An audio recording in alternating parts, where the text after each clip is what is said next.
Allah Subhanahu wa taala menurunkan petunjuk kepada Nabi besar Muhammad sallallahu alaihi wasallam ke muka bumi ini dan menetapkan siapa di antara mereka yang menerima petunjuk itu, maka akan menjadi orang-orang yang bahagia di dunia dan di akhirat ini. Tentu saja sunnatullah sudah semestinya ada mereka yang bisa menerima petunjuk itu dengan hati yang bersih, dan ada pula di antara mereka yang menolak petunjuk itu karena memang manusia tidak memiliki akal yang sama. Manusia juga memiliki pemahaman dan tabiat yang berbeda-beda, dan Allah Subhanahu wa taala sendiri menyebutkan di dalam ayat suci Al-Quran, yahdi bihi may yasha, dzalika hudallah yahdi bihi may yasha. Itu adalah petunjuk Allah Subhanahu wa taala, dan dia Allah Subhanahu wa taala memberikan petunjuk kepada siapa yang dikehendaki. Mereka yang membuka hatinya dan ingin mencari kebenaran menggunakan akalnya, maka mereka akan mendapat petunjuk itu dari Allah Subhanahu wa taala.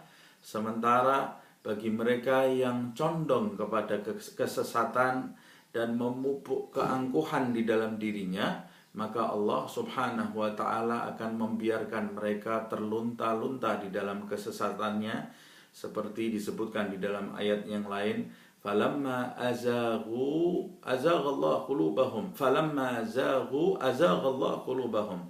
Dan ketika mereka itu condong kepada kesesatan, maka Allah Subhanahu wa taala menyesatkan mereka, membiarkan mereka di dalam kesesatan itu.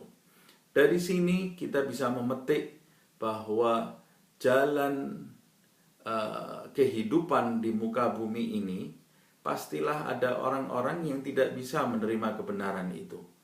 Namun Allah Subhanahu wa taala memerintahkan kita untuk menebarkan hidayah Allah Subhanahu wa taala ke muka bumi itu, tetapi bukan dengan cara memaksakan keyakinan kepada orang lain, dan bukan dengan cara kekerasan, dan bukan dengan cara menggunakan kekuatan sehingga orang masuk ke dalam ajaran kita, atau mengimani tidak dari dalam hatinya, sebab keimanan yang seperti itu adalah keberpura-puraan di dalam kehidupan yang sama dengan kemunafikan.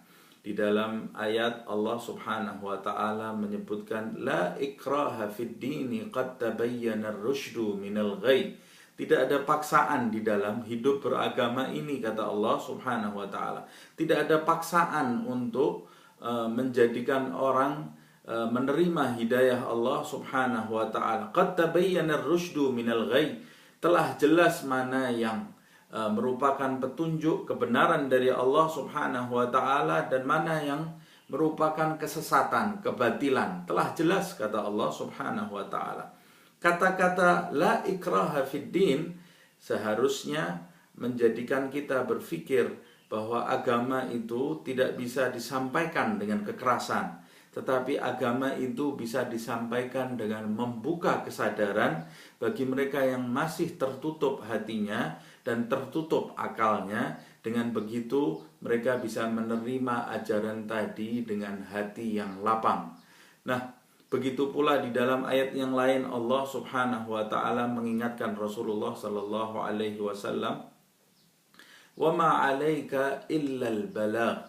Tidak ada tanggung jawab bagimu wahai Muhammad sallallahu alaihi wasallam kecuali hanyalah menyampaikan risalahku ini. Selain itu bukan tanggung jawab Rasulullah sallallahu alaihi wasallam. Jika Rasulullah telah menyampaikan kemudian mereka menolak, maka Allah Subhanahu wa taala tidak membebani apa-apa di dalam diri Rasulullah sallallahu alaihi wasallam, sebab yang memberikan hidayah bukan nabi. Yang memberikan hidayah adalah Allah Subhanahu wa taala, dan jika Allah mau, maka seluruh umat manusia ini akan diberi hidayah oleh Allah Subhanahu wa taala. Dari ayat yang saya baca tadi, kita bisa memetik bagaimana cara menyalurkan hidayah Allah Subhanahu wa ta'ala dengan benar, dan bagaimana hati kita bisa menerima bahwa ternyata di muka bumi ini ada pro dan ada kontra. Ada orang yang bisa menerima keyakinan, ada orang yang tidak bisa menerima keyakinan, dan Allah Subhanahu wa ta'ala memerintahkan kita untuk hidup saling menghargai, bukan saling berperang karena keyakinan yang berbeda. Jika ini perintah Allah Subhanahu wa ta'ala terhadap orang yang berlainan agama, lebih-lebih lagi terhadap mereka yang berada di dalam satu payung agama Islam, namun hanya berbeda madhab dan hanya berbeda cara-cara sholat, atau hanya berbeda pemahaman dalam beberapa hal pada masalah akidah Islam itu. Seharusnya kita bisa lebih menerima, bukan berarti menutup pintu dakwah, tetapi ini merupakan pengertian bagaimana cara berdakwah yang benar dan bagaimana menyiapkan hati kita untuk menghadapi orang-orang yang berbeda pemahaman dari kita. Semoga Allah Subhanahu wa ta'ala menyucikan diri kita dari rasa benci terhadap makhluk Allah Subhanahu wa ta'ala, terutama kepada orang-orang yang mendapat hidayah dari Allah Subhanahu wa ta'ala, dan menjadikan hati kita memiliki kasih sayang terhadap orang-orang yang berada di dalam payung Islam, dan berusaha semaksimal mungkin untuk menghapus kemusyrikan di muka bumi ini, seperti yang disabdakan di dalam ayat Muhammadun Rasulullah walladzina ma'ahu asyidda'u 'alal kuffari ruhama'u bainahum.